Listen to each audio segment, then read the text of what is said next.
with us today. For those of you who aren't yet familiar with the concept, we know that our dual enrollment program, namely our CAP program, puts a bit of a burden on administratively on the our high schools, on our partners. And one of the ways that we're looking to relieve some of that pressure and some of that burden is through moving to an electronic system for the actual enrollment process. So dualenroll.com is the company that is our solution provider for this. And we're going to be rolling this out to the high schools this fall. With the intention that this will actually remove the need for all of the paperwork that you all have been doing from the registration end. So we'll be getting rid of the special app, getting rid of the moving of checks back and forth between the high school and the college, and moving everything to a system that is much more able to be managed by the student, the counselors, and the parents without a heavy administrative burden. So what we've asked Raquel to do today is to really give an overview of the process and the product. This is not school specific at this point. This is just the general information. Then as we go into the fall, we'll be having sessions with each school to go through the specifics of how your individual school is set up. But I do want to, again, thank you all for being here. And Raquel, I'm going to turn it over to you and let you take it away. That sounds great. Thank you, Karen. And I will leave your mic on, Karen, in case you have to jump in and just clarify anything, or if we get a question maybe in the chat box or on audio that you are better equipped to answer. So I will make sure that you also have audio right now for the session.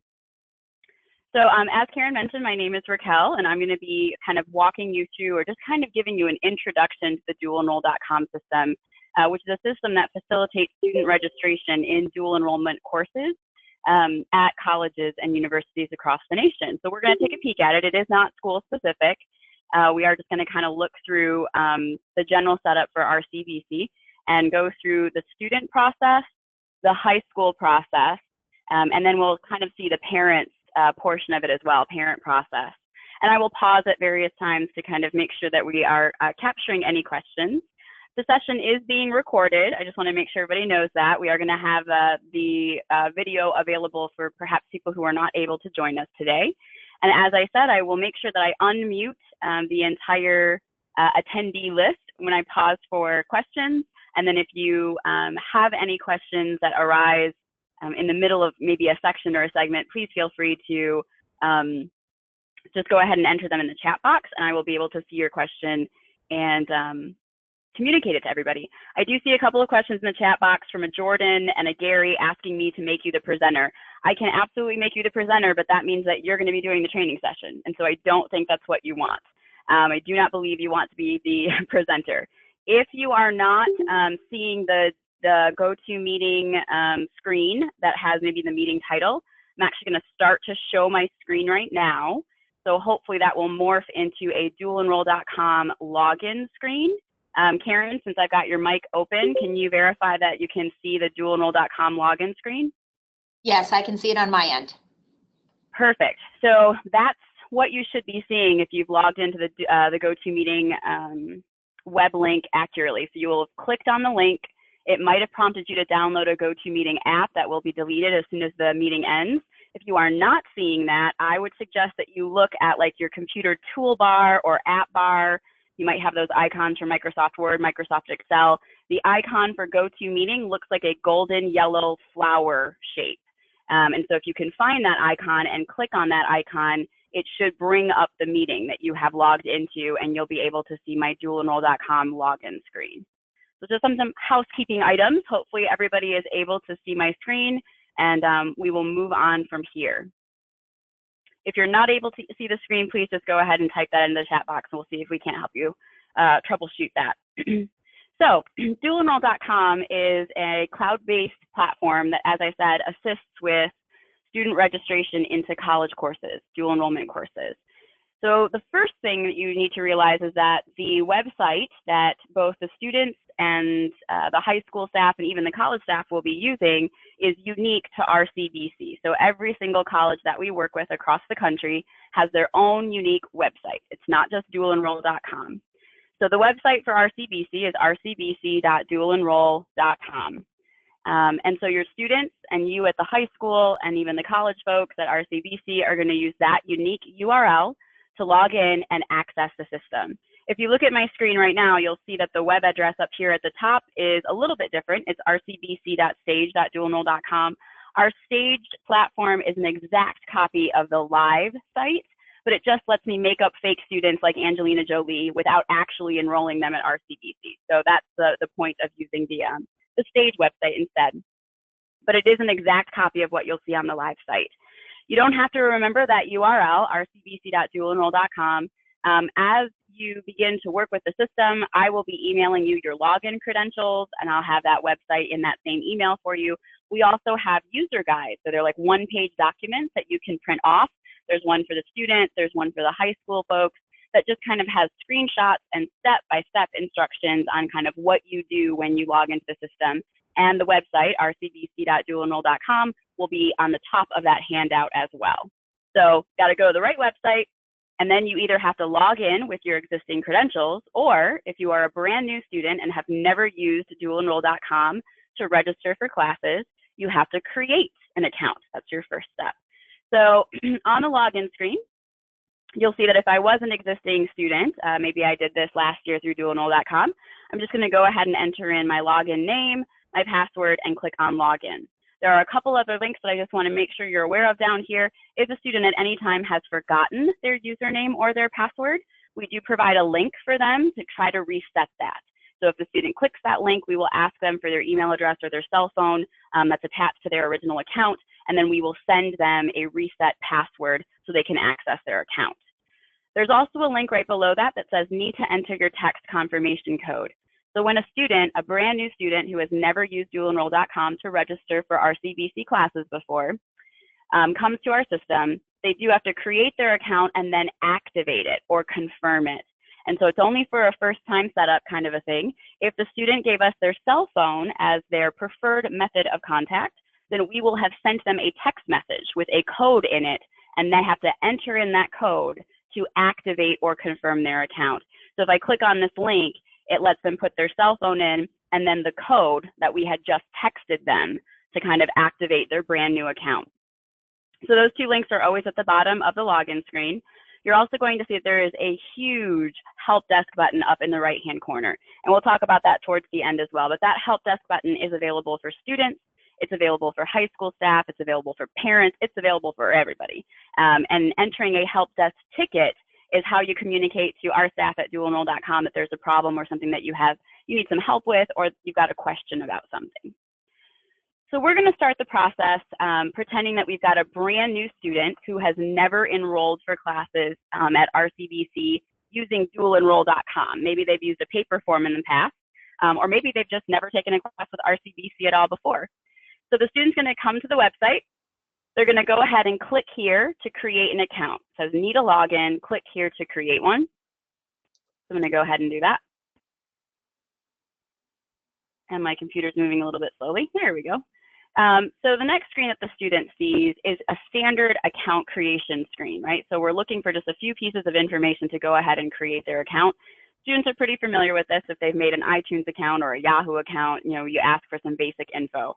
You'll notice that anything with a red asterisk is required. So they will not be able to create an account unless we have all of those fields filled in. So the first thing is for them to go ahead and select their high school. This is our stage site, so it's a test site. We only have one high school linked on here, but you will have, as we bring on more high schools with RCBC using the dualenroll.com platform, that list will get larger and larger. So it'll be an alphabetical list, and RCBC will communicate to us which schools need to be listed on that drop-down menu. So I will go ahead and select the one test high school that we have on our test site. And the students get to create their own login,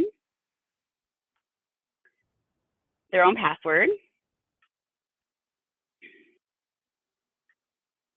They got to give us their first name, their last name, date of birth.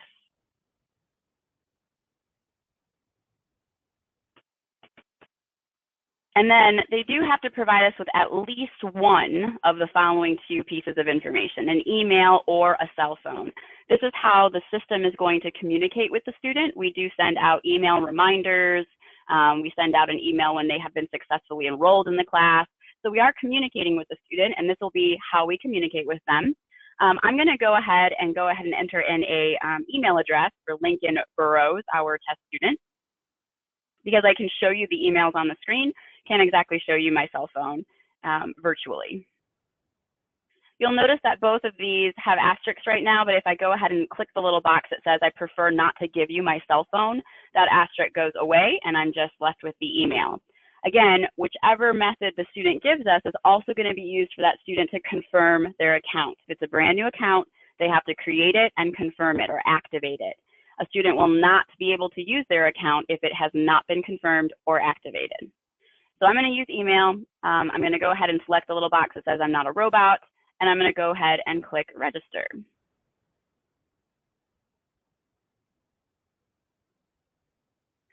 So the message that's displayed on the next screen says you have successfully signed up, but now you need to check your email so you can confirm your account. Remember, Lincoln, our test student, gave us an email address. Couple of things when students give email addresses. I'm going to bump over to my inbox real quick. The email that comes through, you'll see it's right here, Mr. Lincoln. It's an automated email, right? So it's from noreply@dualenroll.com. It's not from an actual person. So sometimes students will say, I never got the confirmation email. And my suggestion to them is to check their junk or their spam folder, because this is an automated email, especially the first one that goes through might get routed to their junk or their spam folder. If they check there and they just find it and mark it as not junk or spam, then the rest of the communications that the system will send out should go through just fine. The other thing to realize when using email or when a student uses email as their preferred method of contact is if they use a high school email address. Some high schools issue those email addresses, so it could be, Raquel Ramirez at hollandhighschool.org. Just make sure that you guys talk to your IT department at your high school and that the firewalls that you have set up will allow the dualenroll.com emails to come through. Because again, if students are trying to activate their account, they need that email to come through, and if your firewall stops it, that's not going to help those students out. So we just want to make sure that the IT department recognizes that emails from the domain at dualenroll.com are safe, and they're allowed to go through to those high school inboxes should your students choose to do that. But it looks like our test student, Lincoln Burrows, got the email just fine. You'll see it says, welcome, Lincoln. You can confirm your account by clicking on the link below. Again, if Lincoln had given us a cell phone, he would have gotten a text code, and he would enter that code in on the login screen. I'm going to go ahead and click the confirm the account link. And it reroutes our test student, Lincoln Burrows, right to the pre-registration screens is what we call them. So you'll see Lincoln's name is up here. He's the one that's logged in. There's a logout link. There's that ever-present help desk button. And this is what the screen will look like for Lincoln. So we call these the pre-registration screens because they have to be completed prior to registering, right? The student cannot even look at courses or select courses until we've gotten this information. So you'll see along the top, it looks like there's going to be 5 steps or 5 screens that the student is going to have to fill in. We're on step 1. You'll also notice that there are 3 tabs up here for the student. There's a status tab, a courses tab, and a profile tab. And we'll take a peek at each of those here in just a minute. One thing to say about the pre-registration steps is they are kind of a one-time only collection. So the only reason our test student is getting these is because it's a brand new account, right? He didn't have a dualenroll.com account before. He's never used dualenroll.com to register. And so we've got to collect some information. After he completes these pre-registration steps, we will not ask for this information again. So if Lincoln logs in an hour or next week or tomorrow, he would just go straight to his status tab or the course listing. We won't ask for all these pre-registration information again. It's just a one-time only when that student creates their account.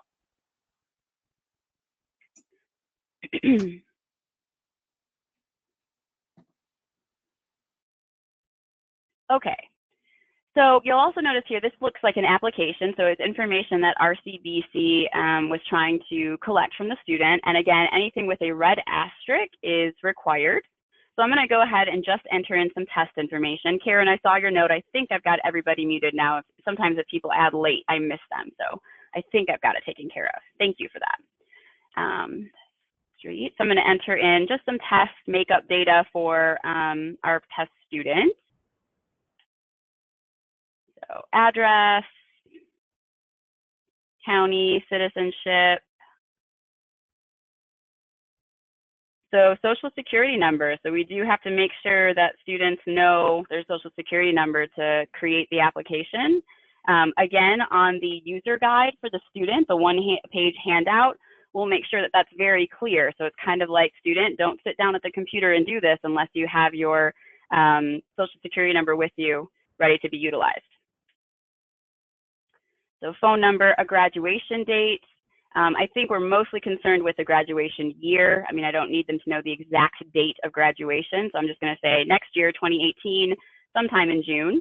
And then here's where they indicate their class. So junior status, gender, and then one of the ethnicities. And then there's a question, have you completed any courses at RCBC before, yes or no? So I'll answer no, and we'll go ahead and click on the next button. If a student did not fill in one of these red asterisk required fields, when they click next, the system will flash up a little red note down here that says you've left a field blank. So they cannot move on unless those required fields have all been entered or answered.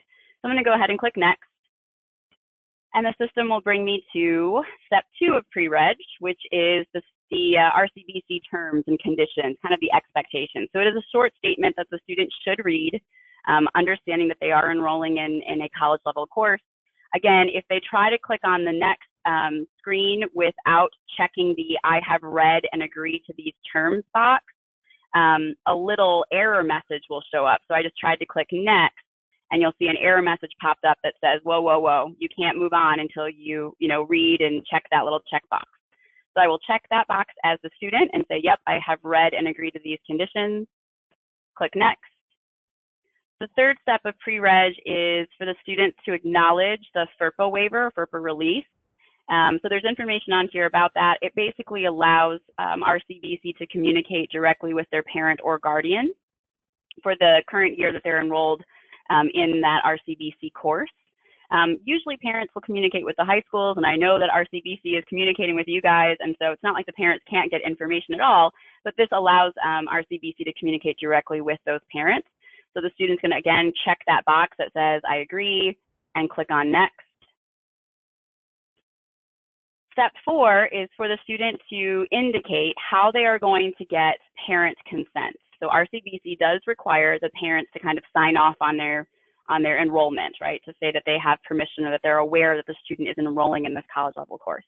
There are 2 ways that the student can do that. They can do it electronically, in which case we ask for an email for their parents, and we will email the parent with that kind of permission or consent form language. And the parent will electronically authorize or kind of check the box that says, I've read this, I understand this, I grant my permission. The other way is for the student to electronically attach a file or a version of a hard copy signed form.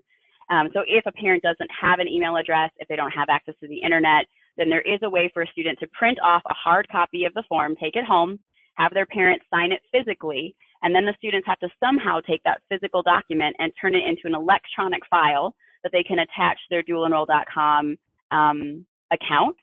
So most commonly what we see is that students just use their smartphones and they take a picture of the signed form and they attach that picture or upload that picture to their account. Occasionally a student might bring it to the high school office or guidance counselor office and see if somebody can scan the form for them, but more commonly they're using their smartphones to take a picture and upload a copy of that signed form that way. I can show you both today for the sake of speed. I'm going to start with the email one just so you can kind of see how that process looks. So I'll get an email here for Lincoln's maybe mom, and I have to enter it again just to make sure I didn't have any typos. And I will click next. The last step of pre-reg is for the student to kind of confirm who their guidance counselor is. This is especially helpful if you've got a very large high school and there's maybe 3 or 4 counselors who are working with students and helping with that registration process.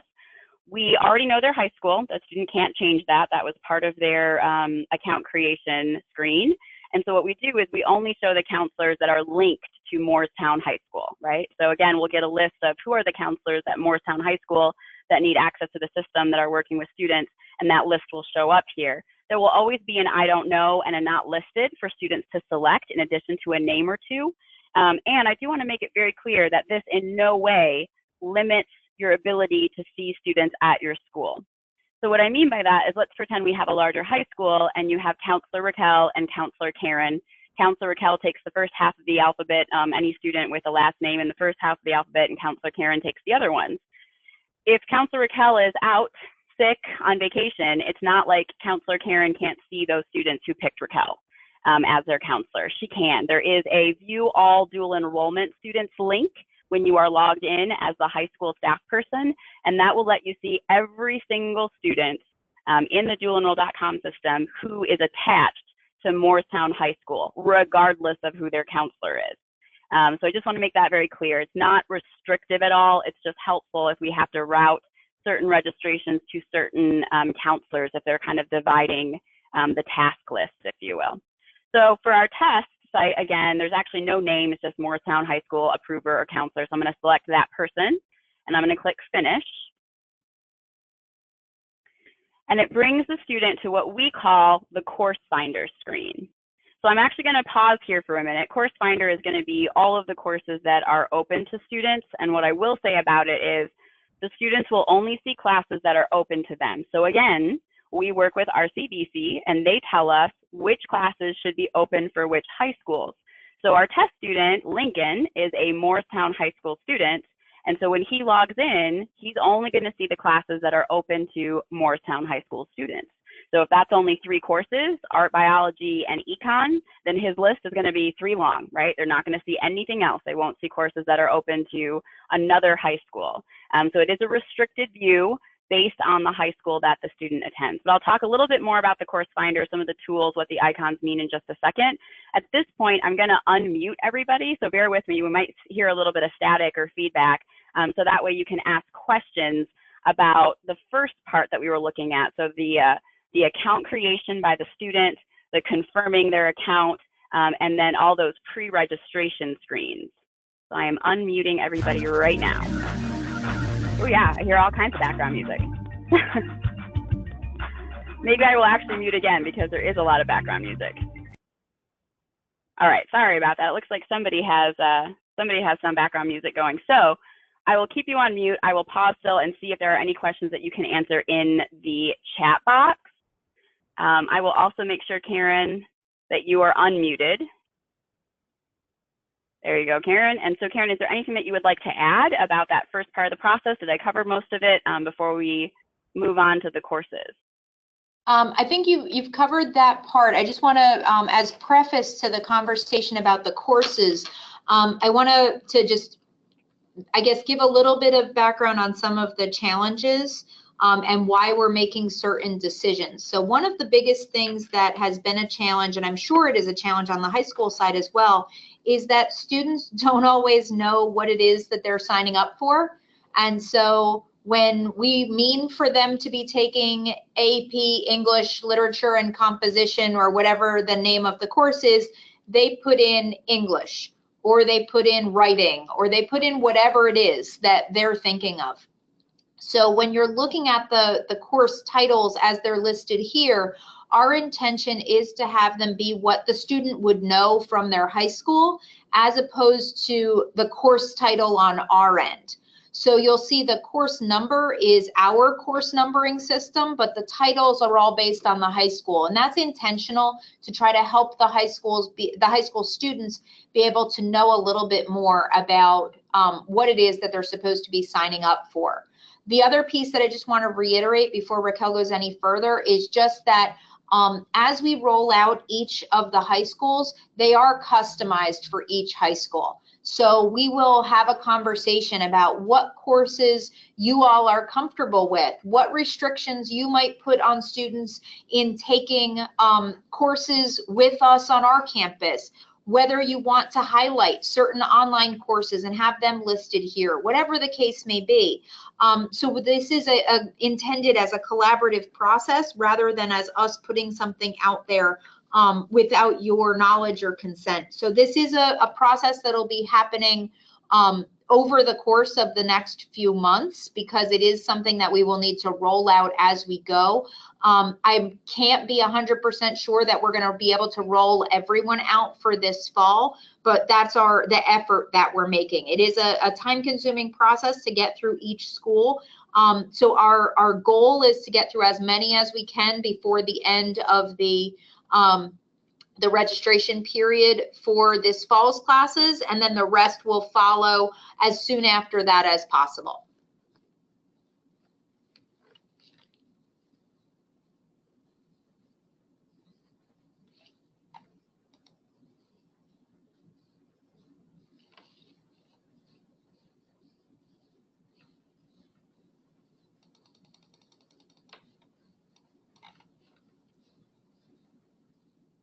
And Raquel, I don't know if you're still there.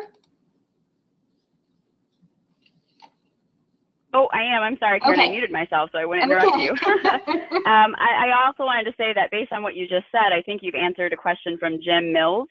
It looks like Jim wrote to us in the chat box that he was wondering if all of this would be up and running for all the high schools this fall. So I think Karen kind of touched upon that they are certainly working to get as many high schools as they can rolling with the system this fall. But it is a pretty labor-intensive process. And I will also say, Jim, I know that you were one of the early folks that we talked to about this system.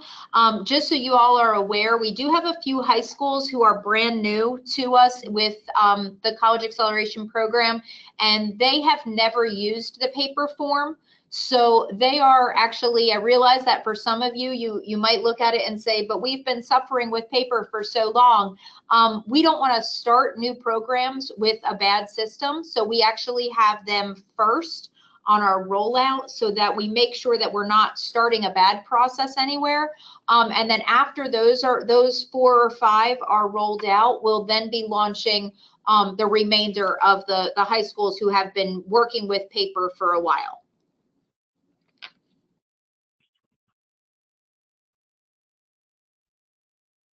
Perfect. All right. Well, I don't see any other questions in the chat box, so I'm going to move on with the Course Finder kind of explanation. So as Karen mentioned, it sounds like they'll be working school by school, high school by high school, to make sure that the class list is accurate and appropriate for that particular high school and students at that high school.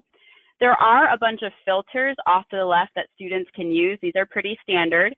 So they could search by keyword if it's a very long list of classes that they have available to them. They could type in biology or chemistry or English, and the list would be filtered by that. They could even, if we knew the days that the class were meeting, they could sort by days of the week. We find that these filters are the most useful if the list is, 5 pages long. In reality, a lot of the high schools have a shorter abbreviated list, and so it's a little bit easier for a student to manage, but those are there. There are also icons that can be used for students. So you'll see that the little graduation cap means that this particular class has a section taught at the high school. This kind of prestigious monument-looking icon means that it has a section that's taught at the college campus. And then the little computer icon means that it has a section that is online, right, or it's an online class. So you'll see that right now, again, this is our test site. So most of my test data is stuff that meets at the high school, that has a high school section only. And so our test student, Lincoln, sees the list that he has available to him, and he will select the course or courses that he's interested in registering for. Again, I think Karen said that the title is going to look much more familiar to what the high school class is called. The course number over here kind of matches up to what the college calls it or has it listed as. So for Lincoln, our test student, let's pretend that he would like to take AP Biology, right? That's what he knows it as. He'll click on that little title link. It will bring him to a course description or course details page. So we can show as much or as little information here. And again, we get this information directly from RCBC. So this person can see, or Lincoln can see, that it's actually a combination of courses, probably lectures and labs. That's how many credits. There might be a description right here that he can read. And then this is where the student will see the sections that are available. We could have an instructor's names or days of the week. There could be more than one section maybe. Maybe Ms. Ramirez teaches this at my high school and so does Mr. Frank, right? And so I would pick the teacher that I am taking AP Biology with and register for that course. To begin the registration process, the student then has to click that begin registration button, right? So that's how they would say, yep, this is the one that I'm trying to take. This is the one that I want to register for. They would go ahead and click that button. There is a button down at the bottom called Save Course. Every once in a while, a student will click that, but that does not register them. It does exactly what it says. It saves the course. We find that to be most helpful, again, when a student has pages of open classes that are available to them, and maybe they'll save 5 classes, talk to their counselor or their parent, and only select 2 or 3 from the 5 that they saved, right? But saving a course is not registering for it. It's just kind of saving it for later. To begin a registration, the student needs to click the Begin Registration button. Again, that will be very clear and explicit on the one-page handout that we have for students that you'll be able to give them as it kind of walks them through that process. So we're going to pretend that Lincoln read that handout very closely, our test student, and he clicks on the Begin Registration button. And as soon as he does that, he's brought to his Status tab, and you'll see the message at the top says that you have successfully added AP Biology. And then he sees the status of that registration. So he can see here's the course, it's an RCBC Fall 17 class, and he can see what has to happen next. So it says next steps is for the high school to approve your enrollment and for the high school to indicate free or reduced lunch eligibility. And so basically, Lincoln as a student doesn't have anything else to do right now. Right now, we're waiting on the high school to do some things. He can also see kind of like a checklist of all the things that have to happen before his registration can go to RCBC.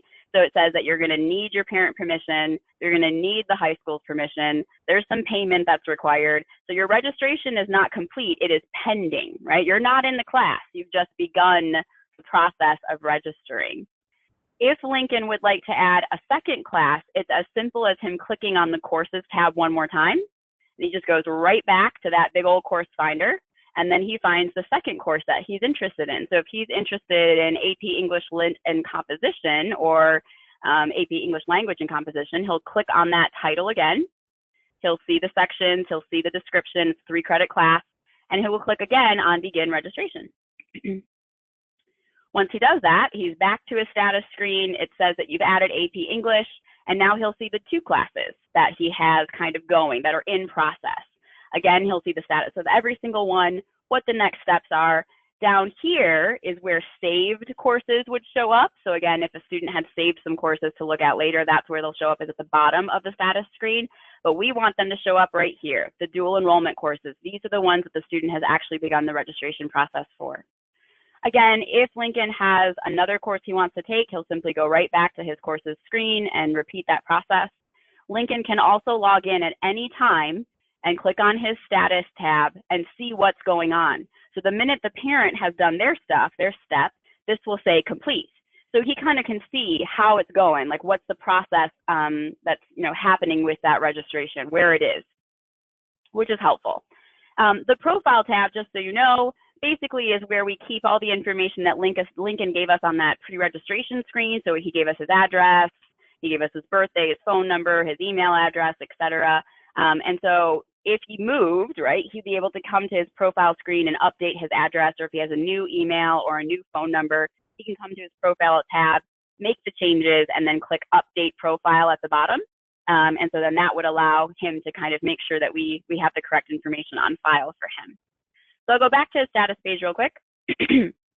So we've got the 2 classes for him, and there is nothing for Lincoln to do, right? Right now, all the steps that have to come next are assigned to the high school, and there is some stuff that obviously a parent needs to do. There is a parent permission that is required. So that's largely it for the student piece. The student has to basically go to the correct website.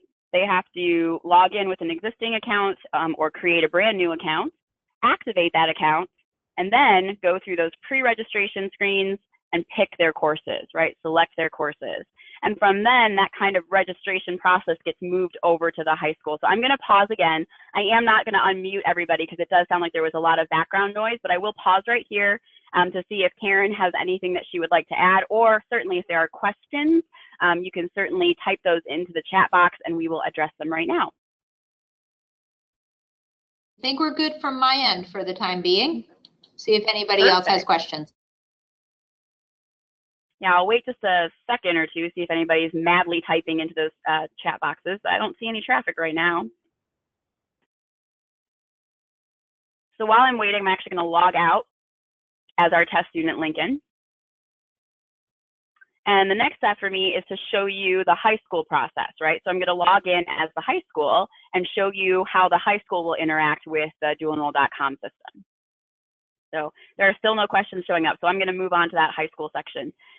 So as the high school staff members who will be using with the system to facilitate student registration, you will go to the same URL, the same website, rcbc.dualenroll.com, but you are not going to create an account. I will be giving you your account, right? So as soon as we roll out with the school, Karen and RCBC folks will let me know who at that high school needs to have a login, and I will send you an email from me personally with your login credentials. So I will give you your login name and your password, and you'll be able to log in.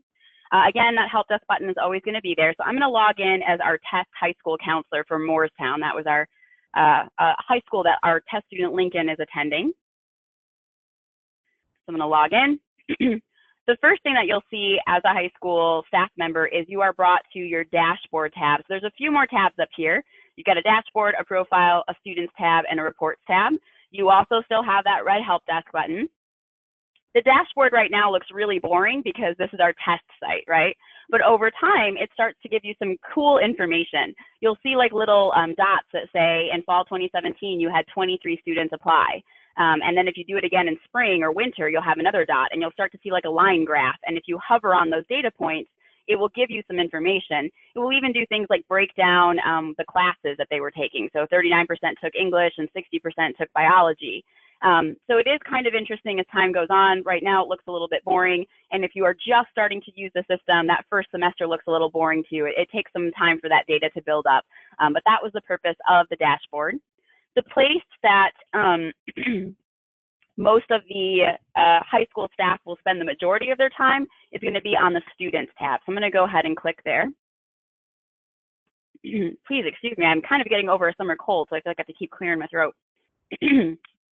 Okay, so clicking on the Students tab, you see a list of all of the students who have selected you as their counselor.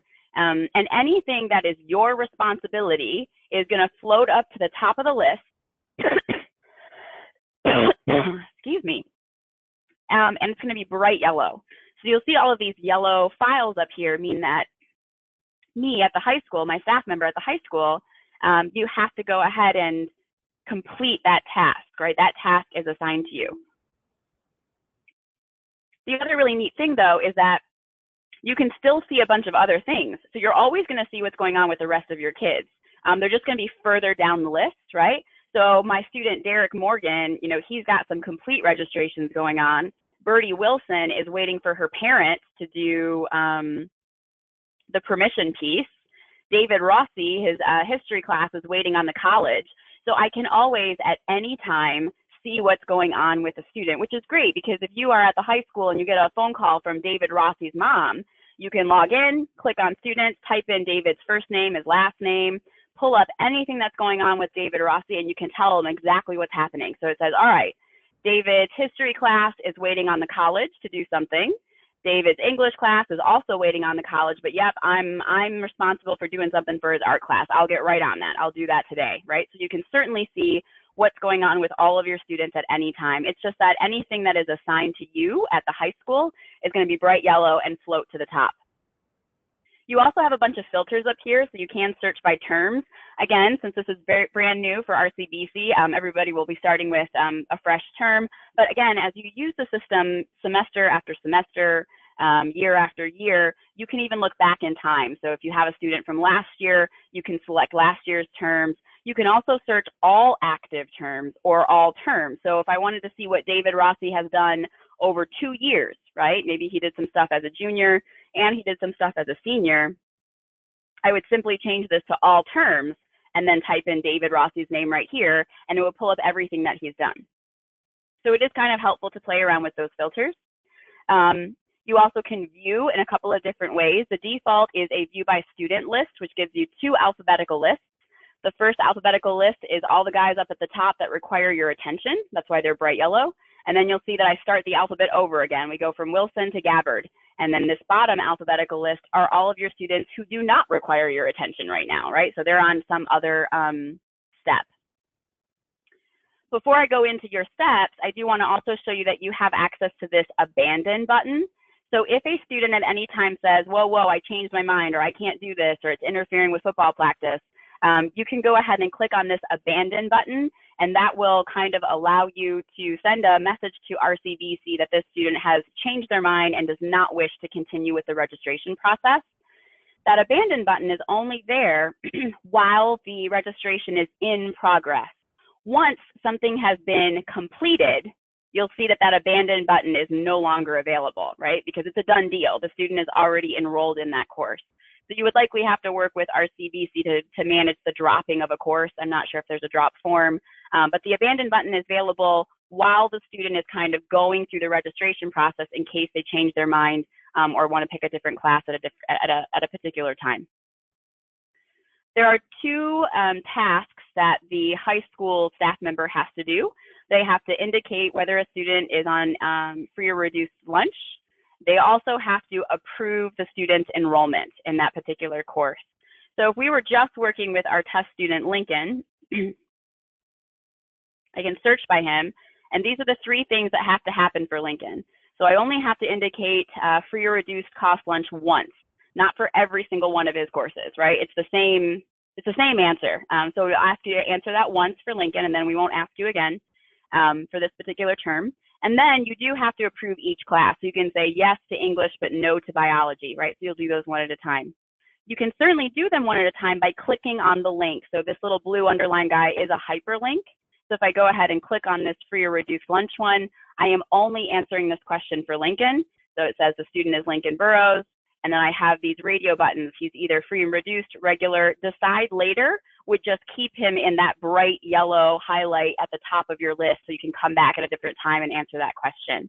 For Lincoln, I'm going to go ahead and say that he is on free and reduced lunch, and I'm going to go ahead and click on the complete step button. And again, if I search for Lincoln, you'll see that that part has been completed, right? The reduced to free lunch thing has been completed. So I only have 2 steps for him. I have to approve each of his classes. So you can certainly complete your steps or your tasks one at a time. You would just click on each one of these links. But dualenroll.com does offer a way for you to do them in a batch. So you do a group all at once. The way to do that is to go ahead and change your view from view by student to view by step, right? So view by step is going to reorganize the data. So the same information is there. I haven't lost anybody, but it just kind of regroups them. So you'll see it says high school approved student. This is your step. It's up at the top. It's bright yellow, but it says you have 10 people waiting or 10 registrations, right? So here's Lincoln. Here are his 2 classes, bio and English. Looks like Clint's got one, Tom's got one, Derek's got a couple. So these are all the kids that are waiting for you to approve their choice, if you will.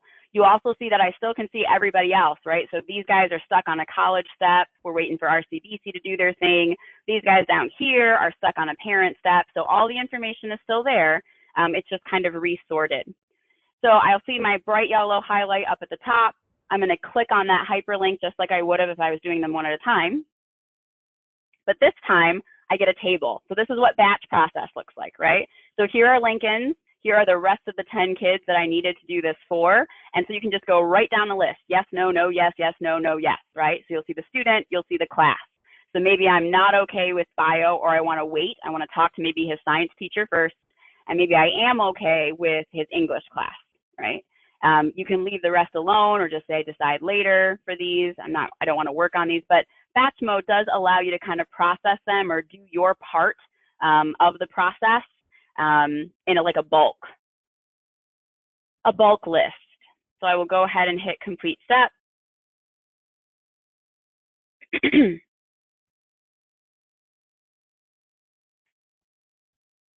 And so if I look at this now, you'll see that there are now only 9 students, because remember, I only approved Lincoln's English class. I left his bio alone and I left everybody else alone, right? So view by step is how you can batch process. We do have a 1-page handout for high school folks, and that will be on it, kind of tips and tricks about how to get to the right place in dualenroll.com and how to batch process versus doing them individually. The other kind of place that I would see most of our, I'll go back to our view by student real quick just so I can get our full list. But the other place that I see high school folks spending a nice chunk of time is going to be on the reports tab. So I will talk about that in just a second. I do want to pause here and see if there are any questions about the 2 steps in dualenroll.com that a high school person is responsible for. So it is the indicating if the student is on free and reduced lunch. Again, that only has to be done once. And then it is the approve the enrollment, and that is done for every course. Approve biology, approve history, approve art. But you can do it in a batch to kind of speed that process along. So I will pause here. I will see if Karen has anything to add about that. I will wait and see if there are questions. It does look like Elaine had a question about when she will be informed which students will be using this system and which students will be using a paper system. So we will be informing you by middle to probably 3rd week of August about which schools are going to roll into this system in August, in the fall. We just want to make sure that we're not over-promising. So we will be informing you, as that will be the latest time that we will let schools know that they're going to be rolled over. We have some that we will be informing sooner than that, and then as we roll them, we'll be able to determine how many more we can take on before the start of classes. What we don't want to have happen is we don't want you all to be in your schools in early September talking to your students about one process, and then we shift things at the last minute. So we will let you know before classes start in the fall about which system you'll be on, whether it'll be the electronic system or the paper system. Thanks, Karen. I don't see any other questions popping in, so I'm just going to talk a little bit more about the high school interface, if you will. So we've already talked about the 2 tasks, how they will be bright yellow and float near the top of your list, about the filters, etc. I do want to show you that you can also get to a student's profile by clicking on their name. So anything that's a blue hyperlink, you'll be able to click on. So if I click on Lincoln's name, I see all the information that Lincoln gave us, right? So this was information that Lincoln gave dualenroll.com when he created his account, his address, you know, his email address, his phone number. So you have access to viewing that or updating that. Obviously, the student does too. If I look for Lincoln now, all the things that are going on with Lincoln, you'll see that the biology class is still waiting on the high school, but his English class is moved on to the parent steps, right? So right now we're waiting on his parents for English. A couple of things about that. You do have the ability to resend that email if the student tried to get parent consent by email. You also have the ability to change it. So let's pretend the student says, I gave you the wrong email address, or I gave the system the wrong email address. Or they say, email's not working, I want to do the hard copy, the paper form. You as the counselor have the ability to help them with that. The student does too. So you can always just say, log back into your dualenroll.com account, and you will have a resend button and a change button. And I will show that to you in just a second. But if you sent the resend button for Lincoln, the system will say, all right, we sent another email to lincolnmom@dualenrollme.com. You can also change it for Lincoln. So if I go here and I say change, there's a little change link. This will allow you to enter a new email address. So he's like, maybe try my dad's email address because my mom's just not getting it, right? So he can enter a new, or you can enter a new email address for him. Or they can check the second box that says, yeah, I'm not doing email. I just give me the hard paper form and I'll go from there, right? So you do have the ability to go ahead and help a student with that. I'm going to go ahead and just change the email address for Lincoln. So just want to make sure that you're aware of that. But again, the students, they also have those buttons. So if the student would like if he was to log in right now, Lincoln, he'll have a resend button and a change button. So you can certainly redirect the students to do that. It looks like we have a couple questions that have come in, Karen. So I'm just going to say these and see if it's something that you or I could enter. It says, when does the student registration need to be completed by for regular online classes, not CAP classes? Sure. Our first day of classes is really what you're looking at, assuming that a student was going to be was going to be in the full long-term session. As you may know, we do have a wide range of options for students. They could be in the long session, they could be in the 10-week, they could be in one of the shorter terms. And so their enrollment deadlines would depend upon that regular enrollment deadline. The fall term actually begins on September 6th. So just after the Labor Day weekend. And so that would be the point at which students should be adding a class for any of those early start terms. So the 15-week or the first 7-week term, those would start then. There are terms that start a little bit later. The 10-week term starts a couple weeks after that 15-week. But I would always recommend to a high school student, especially, that they not look at the add drop period, but really look at the first day of classes, especially if they've never taken an online class before. I know there was another question as well, or maybe a statement about those who were attending the webinar being the first to roll out.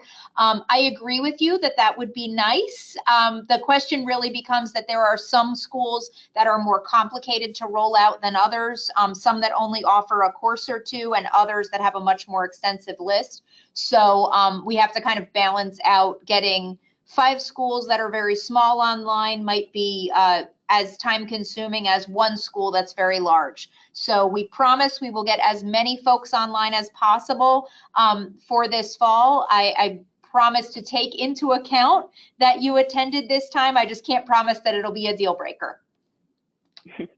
Thanks, Karen. It looks like Jim had one more question too.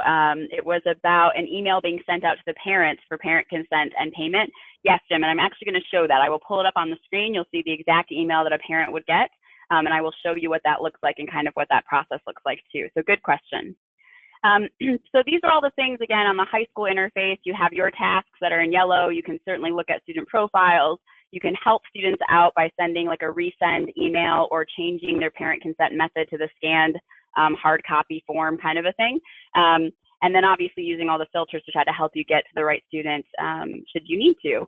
The other thing I want to talk about in the high school interface is the report tab. So if you were to click on reports, you have the ability to run the reports off of live data. So you'll see the semesters here that are available. You can select more than one semester. So if you wanted to run a report for the entire school year, I would select fall, and then I click in the box again, and now I select spring, and you'll see that both of them are there. Anything with a red asterisk, or I'm sorry, not a red asterisk, but an asterisk means that it's an open semester, like that's an active semester right now. So spring doesn't have that little asterisk because it's not open yet, right? We haven't opened that one. I'm going to pretend we're just doing fall. And then you have a bunch of reports that you can choose from. We do have a handout about what these reports mean. Dualenroll.com actually has 2 platforms. We have a platform that helps students register, and we also have a platform that helps instructors become vetted to teach those courses at the high school. So there's kind of a mix of reports. The instructor reports are down here towards the bottom. RCBC is working with Dualenroll.com right now for student registration. So it'll be all these registration reports up at the top. The ones that are probably the most commonly used by high schools are going to be a student roster. And then we have this registrations with status report, and we have an abbreviated version of that. It says registrations with status report abbreviated. Let me show you the registration with status report. I call it the monster report because it basically spits out every single piece of information we have collected about that student. So you'll click on the report, you'll click on generate, it'll show you a little time bar as it works through that, and then it'll change to a download button. So you'll download that particular report. Your computer will handle downloads however it does. And it is an Excel report. And so this shows me every student. You can see the student's first name, their last name. This is their login. So if they have forgotten their login name to dualenroll.com, it's right on the report. It'll have their email address. It'll have their cell phone if they gave that to us, their birth date. But what's really helpful is this column over here. It says current workflow steps. So I could sort by this, and I could see which kids are complete, which kids are waiting on the parent, which kids are waiting on me, right? Because it's in Excel, you can sort them. So that's what the status report is. It's kind of like, what is the status of these registrations?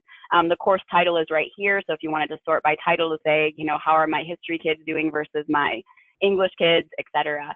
So that report is there. It does pull live data. The other report I think that gets commonly used is going to be the completed report. So the completed report is usually a little shorter. So I'll click on completed registrations. This report only shows kids that are complete, meaning they have gotten everything handed in. The parent permission is done. The high school permission is done. The college has processed their registration.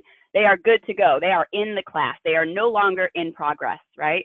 So if I look at this report, you'll see that there's only a few kids, MJ and Birdie. They are the only ones who are complete, which means the rest of the kids in my list, they are in progress. They're not done yet. We're still waiting on certain steps to be completed. So again, it's live data. You could run this report in the morning and have 3 students that are complete.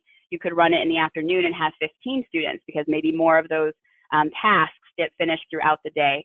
So I would encourage you, once you get into the system, to kind of play around with reports, see how they work for you, sort them, see if it would be helpful. But those are definitely available for the high school folks. So that's really the high school interface. So we've already looked at the students interface, their kind of pieces or their tasks. We've now looked at the high school interface, kind of what the high school can do, what they should be doing in the system. I'm going to pause here again, see if there are any questions or if Karen has anything that she would like to add before I show you the parent email for parent consent and payment. You're good on my end. Perfect.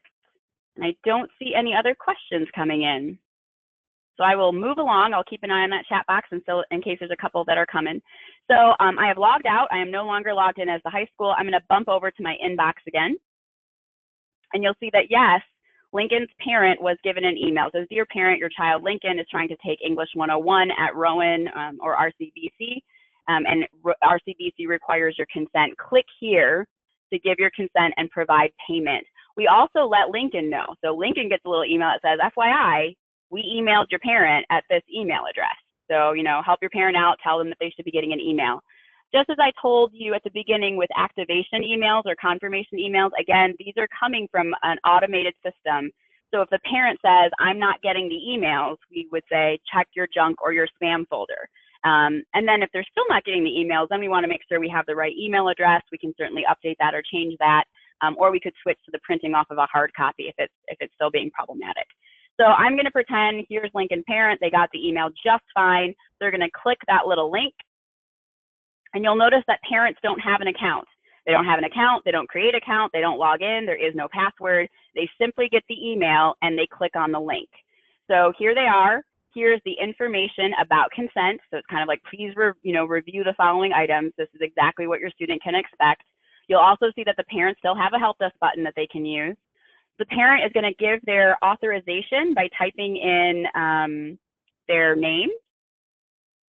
So it's their electronic kind of signature, if you will. And then here is where they will go ahead and arrange for payment. Oops.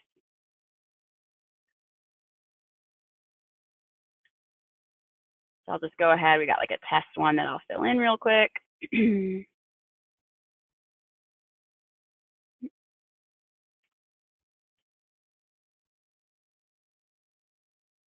And we'll click on complete step. So they can do credit card or e-check. E-check is when they would give us a routing number and an account number for their checking account.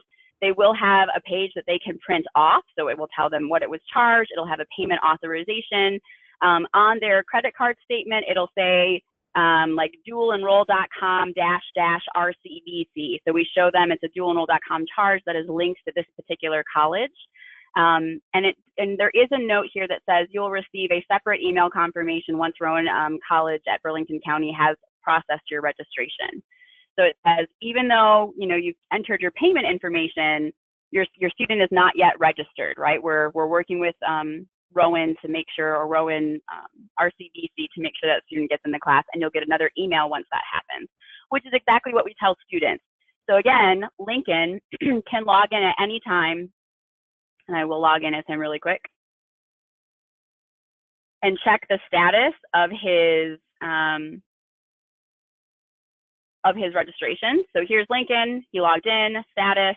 You'll see that his English 101, the parent permission is complete. The high school permission is complete. The payment has been authorized. So the only thing we're waiting on is for RCBC, right? So RCBC is going to look at all the information that was collected. They kind of get that registration packet sent over to them, and they will process the enrollment.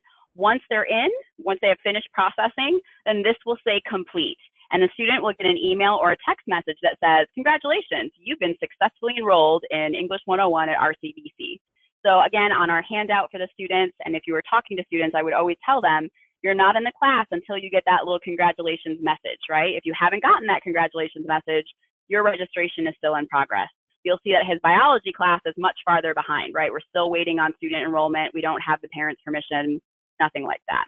So the student can, again, at any time log in and see what's going on with their registration. So that was the parent piece, parent consent, parent permission. Are there any questions about that, or Karen, anything that you would like to add? No, nothing to add. I would like to just be able to maybe open up the voice at some point. I know some folks had some background noise going on, but I would like to just hear from folks if there's any questions, comments, anything like that. And certainly say to everybody, you all have my email address from the invitation to this.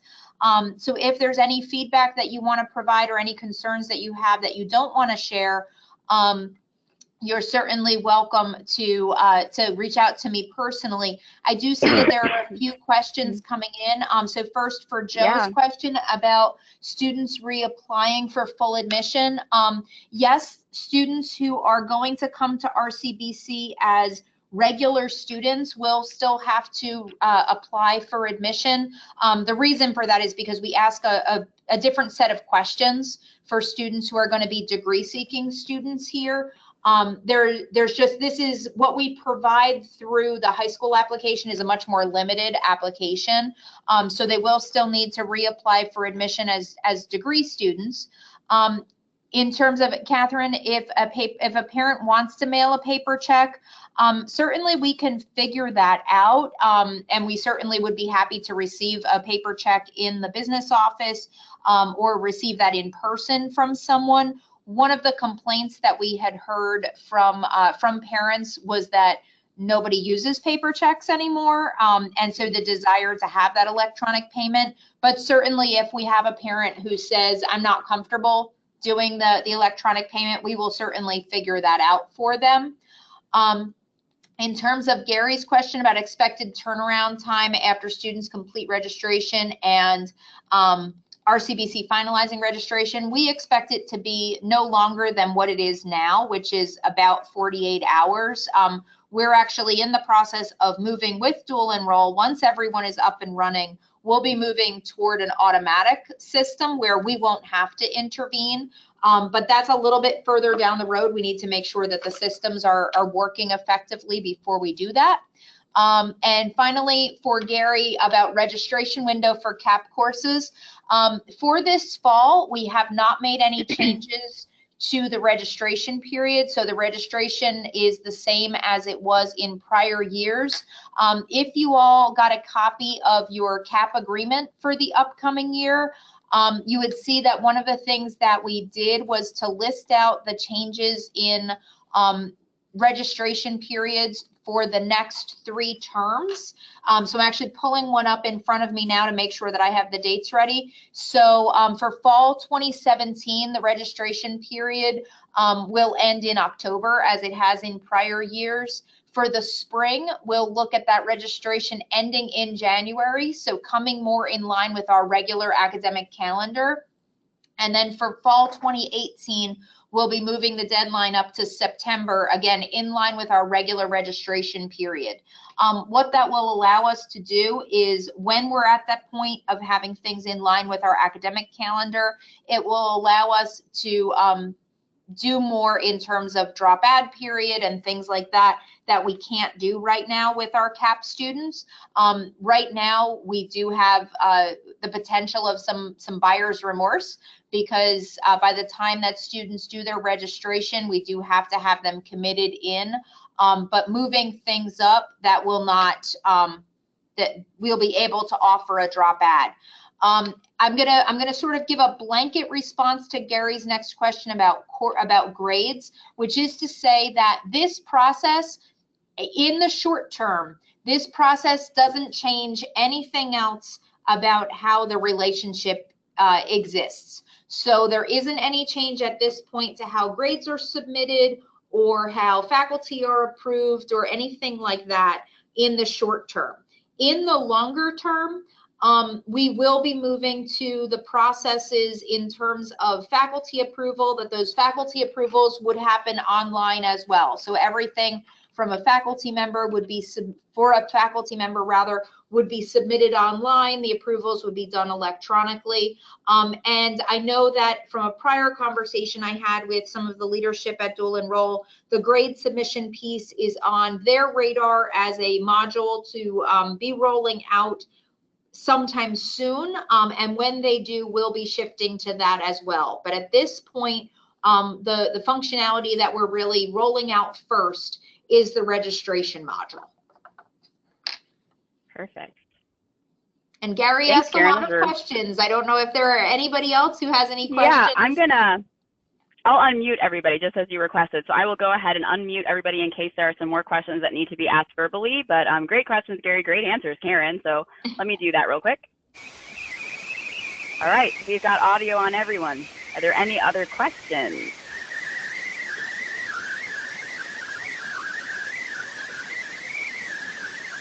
Looks like Joe submitted one in the chat box. Okay. How do schools get the final grade for the online courses? Well, for what I would need to have people understand is that the online courses are a little bit of a different relationship than the CAP courses are. Online courses are a more direct relationship between the student and the college, as opposed to the CAP courses where the instruction is being done in the high school. For online courses, students would need to give permission for you all to receive those grades specifically for those online courses.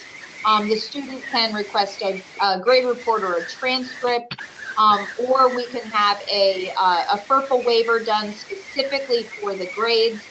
So if that comes up, where you're looking to use the online course as a dual credit in reverse, essentially, please just let me know and we'll work through the details of what works best specifically for your school. Because we do have some schools where they'll have a large number of students and some other schools where they might just have a one-off. And the way we approach that may be different. We actually do have some schools that are doing exclusive sections for online courses where they're they're kind of owning an entire section. And what we'll do in that case is very different than what we would do when we just happen to have one student in an online course.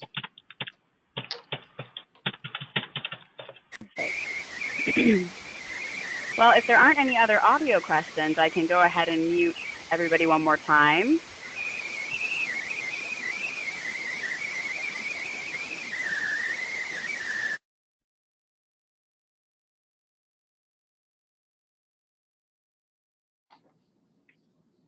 Okay, Karen, looks like Jim typed in a question. Okay, I can't, for some reason, I can't see Jim's questions. I'm not sure why. That's okay.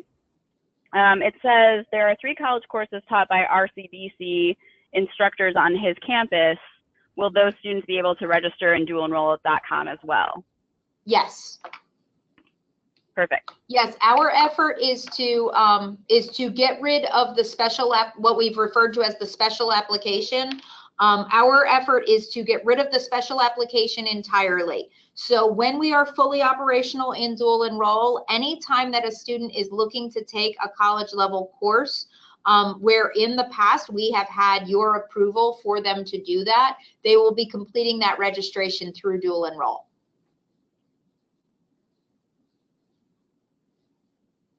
Perfect. Well, I don't see any other questions. I certainly didn't hear any other questions when everybody was on audio. So the last thing I really quickly just want to show you, and then I will certainly give Karen some time here to wrap it up, is the help desk.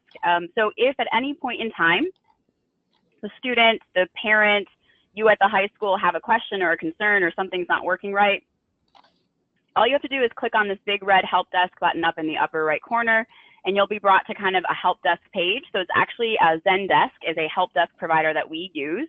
And there are, if they were to click on, let's say I'm a student or a parent, we actually have articles that kind of show people step by step how to do things. So if I clicked on the how do I change my parent's email address kind of a thing, you'll see that there's a little article that pops up that actually has screenshots. But if they don't look for articles, if they're just saying like, I need help, there is a submit a request link way up here at the top, kind of right next to the sign in button. Let me see if I can make that any bigger. I wish that button was bigger. Again, this is kind of a platform that we partner with, but the submit a request right here at the top, if you click on that link, it gives you a form to fill out. So the student or the parent or whoever it is that's reporting the issue would give us an email address so we can get back to them. They would kind of give us a short description about what's the problem, like locked out of my account or can't log in or didn't get the confirmation email, and then a description, so something a little bit more descriptive, and then click submit. There is certainly more information they can give us. They can give us a name, a teacher's name, the high school they go to. You can even attach a file, so if there's a screenshot or something, but at the very minimum, we need an email address and kind of what's the problem, and then they would just click submit. And that would issue a help desk ticket for our team at dualenroll.com, and we can usually turn those around in about 24 hours business day. So one business day approximately is when we can do that, if not sooner. If it's going to be longer than that, then we do contact the person who issued the ticket and just kind of give them an update, like we're still working on this, etc. So again, help desk tickets are great. You can enter them at any time, and our team will address them. And any user can enter a help desk ticket, whether it's a student, a high school staff, even the RCBC folks at the college can do that as well. So it's the last thing that I kind of wanted to show everybody.